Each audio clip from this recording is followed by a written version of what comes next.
Hi folks, RAYDVD here on the Movie Reviewers 100 channel again, one of the best film collaboration channels on YouTube. And we've got another cracker of a theme. We've got Gary Oldman week. Gary Oldman, one of the most iconic and talented British actors of his generation. And we've had Big Al doing one of his most iconic roles, Leon. He played the mad detective guy in that. He was pursuing Natalie Portman, as a young girl, and the assassin played by Jean Reno. Fantastic film, one of his best performances to date. Then we've had EJ doing Air Force One, a Hollywood blockbuster. Harrison Ford's the president, Gary Oldman is the bad guy, and they're flying out in a plane. Fantastic. EJ did a good job of reviewing that film.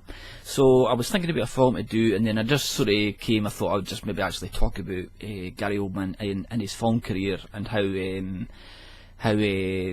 came to my sort of attention to the roles that I've seen him in. And we go back to 1983, and it was a drama directed by Mike Leigh. And it was called Meantime, and it was an interesting role because in the actual film with this, or in the drama, you had Alfred Molina, who would go on to be a Hollywood star in his own right. He was in Raiders Lost Ark, and he would appear in loads of good films. He was in Spider-Man 2 and stuff. Then we'd have Tim Roth, another iconic British actor who obviously played in Pulp Fiction and stuff. And Tim Roth and Gary Oldman, their careers went pretty similar in Hollywood, and they were two of the brightest stars in Britain at that time in the 80s, and they fulfilled their acting careers and stuff, and their filmography is littered with some iconic films and stuff.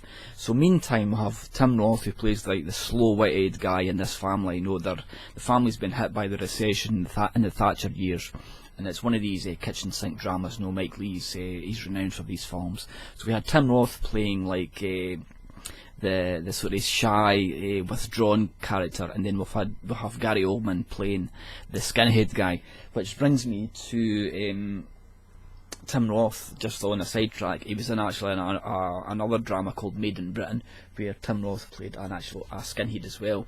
So it shows you how talented Tim Roth was at that time. He was like, he could play a large selection of characters and stuff. So Meantime was the film that initially brought Gary Oldman to my attention. The next one, he'd go and appear in Sid and Nancy, which was, I think it was a Hollywood film. I can't really remember a lot about him, but I remember seeing raving, though the magazines and the film critics raving about the performance of Gary Oldman in that. The next one would be The Firm, which was another drama. It was a BBC drama, and it was because it was at the height of the soccer hooliganism, and Gary Oldman played like a middle class guy. He's got a young family, a wife and a young baby, and he looks respectable and stuff, but at the weekends he goes about, he's a soccer hooligan, and he lives for his Saturdays. And this was another iconic role that brought Gary Oldman to my attention, and it just shows you how good an actor he was.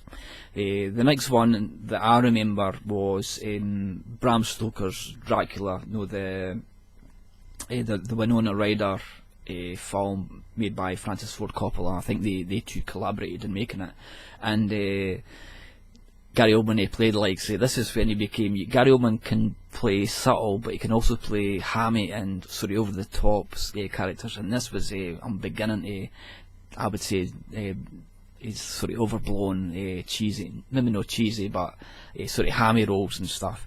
And no bad film, it was a pretty good, and I think it was pretty close to the book. I'll have to revisit it at some point to get another opinion on it, but it was pretty memorable in that. Then he would go on to do stuff like The Fifth Element. I wasn't a big fan of The Fifth Element, to be honest. It was okay, but I'm more in your Blade Runner and more in your gritty science fiction, your aliens and stuff. Another role that he was good in, which shows you how good a quality actor he was when DVDs first began. My very first DVD player, you got three films with it, and one of these films was Lost in Space, and it was a sort of like a flagship of the DVD market because it was set in space. You had CGI, and you could sort of wow at the factory, the CGI and the different planets and stuff. A pretty poor film, and really but Gary Oldman's performance in it was probably the best thing in the film, and it shows you that even though he would appear in mediocre films, he had that magnetic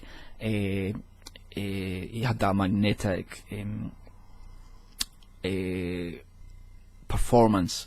You know, you couldn't take your eyes off the screen when Gary Oldman was on the screen, and I'll get back to that in a wee bit. He was going to play like Harry Potter. He was in a couple of the Harry Potter films, you know, playing is it Sirius Black, and that was he was good in that, because virtually every British actor would be in the Harry Potter films at some point. Then he'd been the Batman trilogy, you know, he'd play Commissioner Jim Gordon, and he was fantastic in that. You know, he just played that stoic, straight as you like guy. You know, he was the sort of one of the centres of the film, you know, and he did a good job there. Another film that I just actually watched the other day was the Red Riding Hood. I was actually going to speak about this one as my film, but I couldn't really bring myself to talk about it for 5-6 minutes. It's a good film. It looks amazing.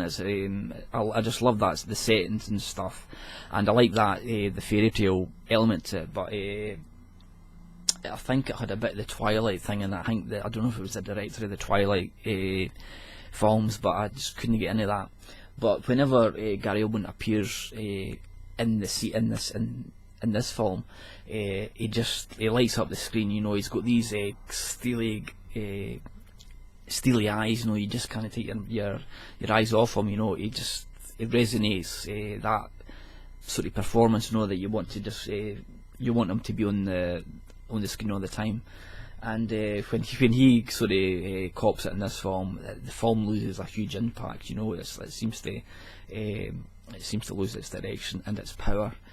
And so a good film if you're looking for a good Gary Oldman film. Then he would go on to appear in like I say, the Batman films and stuff. I'm just sort of going through here. He would Tinker Tailor Soldier Spy was the last sort of film there, and I actually watched it last week, but I wasn't really concentrating on it, so I can't really get a good opinion of it. But I can remember he was really good in that role. You know, for the scenes I was watching him in, he took on that George Smiley role. You know, he was like stillness personified, but also he knew all the angles and everything that was going on in this spy game.